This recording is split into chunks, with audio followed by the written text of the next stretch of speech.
Hello friends, food lover চ্যানেলে সবাইকে স্বাগত জানাই। আশা করি সবাই খুব ভালো আছেন। আজকে আপনাদের সাথে চিংড়ি মাছের একটি খুবই সুস্বাদু রেসিপি শেয়ার করব। আলু চিংড়ির রসা, যা গরম ভাতের সাথে খেতে অসম্ভব ভালো লাগে। তাহলে চলুন রেসিপিটি দেখে নিই। রেসিপিটি ভালো লাগলে পরে লাইক, কমেন্ট এবং অনেক বেশি বেশি করে শেয়ার করবেন। আর চ্যানেলে যদি নতুন বন্ধু হয়ে থাকেন তাহলে চ্যানেলটি সাবস্ক্রাইব করে পাশে থাকবেন। আলু দিয়ে চিংড়ি মাছের রসা বানাবার জন্য এখানে 600 গ্রাম চিংড়ি মাছ নিয়েছি।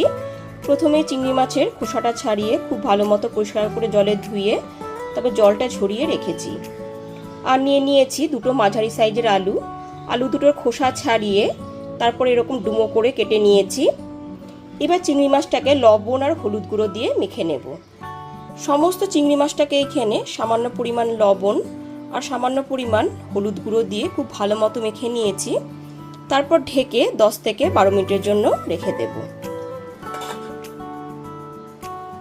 রান্নাটা করবার জন্য কড়াইতে দিয়ে দিয়েছি পরিমাণ মতো সর্ষের তেল। তেলটা এখানে খুব ভালো মতো গরম হয়ে গেছে।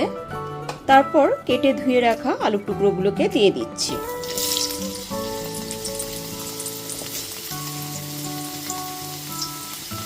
দিয়ে দেব হাফ টিস্পুন লবণ আর সামান্য একটুখানি হলুদ গুঁড়ো। লবণ আর হলুদ গুঁড়োটা খুব ভালো মতো মিশিয়ে আলুটাকে একটু লাল করে ভেজে নেব।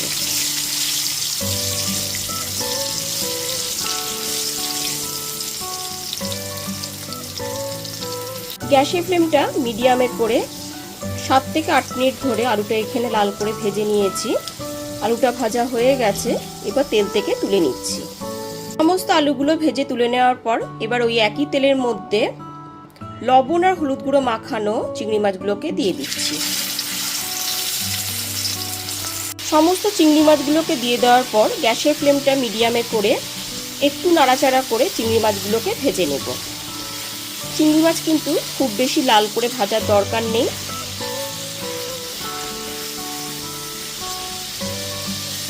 গ্যাসের ফ্লেমটা মিডিয়ামে করে 5 মিনিট ধরে চিংড়ি মাছটা এখানে ভেজে নিয়েছি।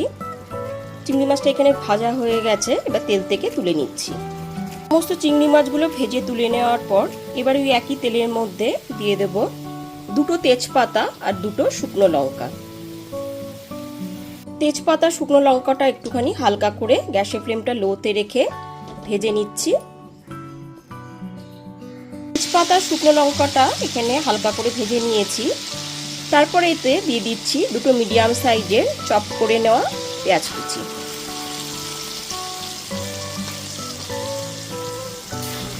গ্যাসের ফ্লেমটা মিডিয়ামে করে পেঁয়াজটা খুব ভালো মতো লাল করে ভেজে নেব।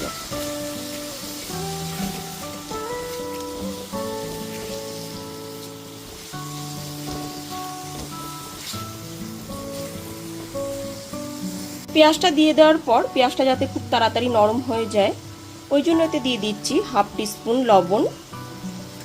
লবণটা দিয়ে খুব ভালো মতো মিশিয়ে নেবার পর পেঁয়াজটাকে খুব ভালো মতো লাল করে ভেজে নেব।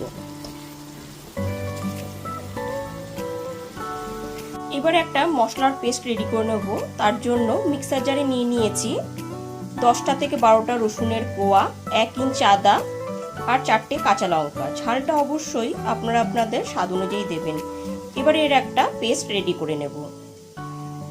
10 থেকে 12 মিনিট ধরে গ্যাসের ফ্লেমটা মিডিয়ামে রেখে পেঁয়াজটা এখানে একদম লাল করে ভেজে নিয়েছি। এরপর এতে আদা, রসুন, কাঁচা লঙ্কার পেস্টটা দিয়ে দিলাম।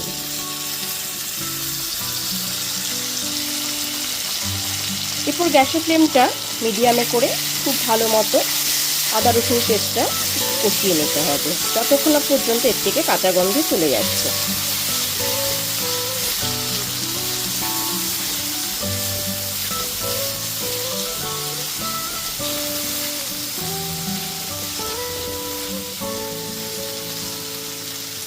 গ্যাসের ফ্লেমটা মিডিয়ামে করে আদা রসুন কাঁচা লঙ্কার পেস্টটা খুব ভালো মতো কষিয়ে নিয়েছি। তারপর এতে দিয়ে দিচ্ছি একটা মিডিয়াম সাইজের টমেটো পেস্ট। তো টমেটোটা দিয়েও খুব ভালো মতো একটুখানি পেঁয়াজ আদা রসুনের সাথে কষিয়ে নেব।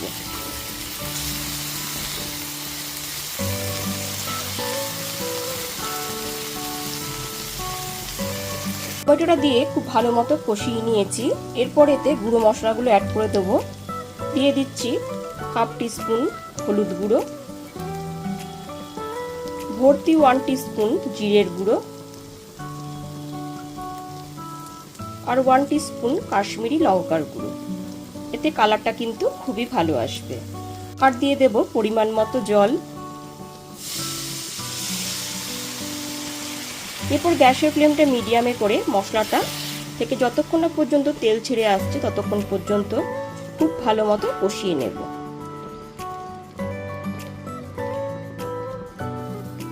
সমস্ত মশলাটা এখানে 10 মিনিট ধরে খুব ভালো মতো কষিয়ে নিয়েছি।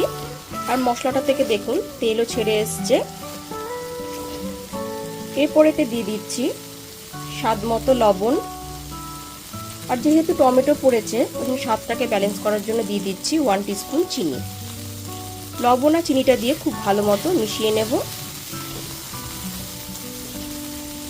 লবণ আর চিনিটা দিয়ে খুব ভালো মতো মিশিয়ে নেবার পর তারপর ভেজে রাখা আলু আর চিংড়ি মাছটাকে দিয়ে দিচ্ছি।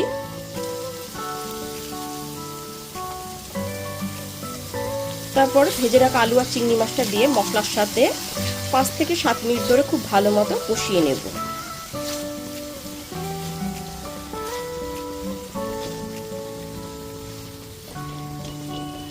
ভেজে রাখা আলু আর চিংড়ি মাছটা দিয়ে মশলাটা দিয়ে খুব ভালো মতো কষিয়ে নিয়েছি। তারপর এতে দিয়ে দিচ্ছি 1 বাটি পরিমাণ জল। আপনারা যেরকম গ্রেভি রাখতে পছন্দ করবেন ঠিক সেই পরিমাণে জলটা দিয়ে দেবেন।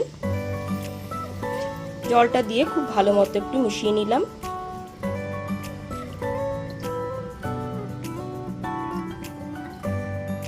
জলটা দিয়ে মিশিয়ে নেবার পর গ্যাসের ফ্লেমটা লো টু মিডিয়ামে করে 10 মিনিটের জন্য ঢেকে রান্না করে নেব।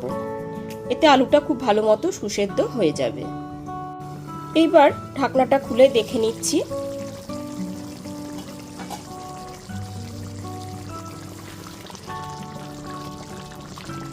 যেহেতু গরম ভাতের সাথে খাওয়া হবে ওই জন্য গ্রেভিটা এইরকমই আমি রাখবো, এর থেকে বেশি ঘন করব না।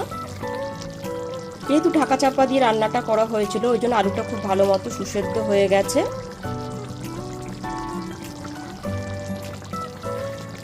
এরপর এতে দিয়ে দিচ্ছি অল্প একটুখানি শাহি গরম মশলা গুঁড়ো। গরম মশলা গুঁড়োটা দিয়েও খুব ভালো মতো মিশিয়ে নিচ্ছি।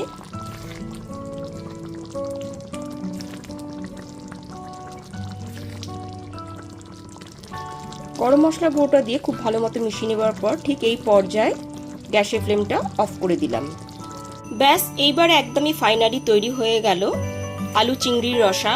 এবার গরম গরম ভাতের সাথে পরিবেশন করব। তাহলে আপনারাও খুব সহজে যে কোনো দিন দুপুরে মেনুতে আলু চিংড়ির রসা বানিয়ে নিন। আর রেসিপিটি কেমন লাগলো সেটা আমাকে কমেন্ট করে জানান। তাহলে খুব সহজেই তৈরি হয়ে গেল আলু চিংড়ির রসা। এবার গরম ভাতের সাথে পরিবেশন করব।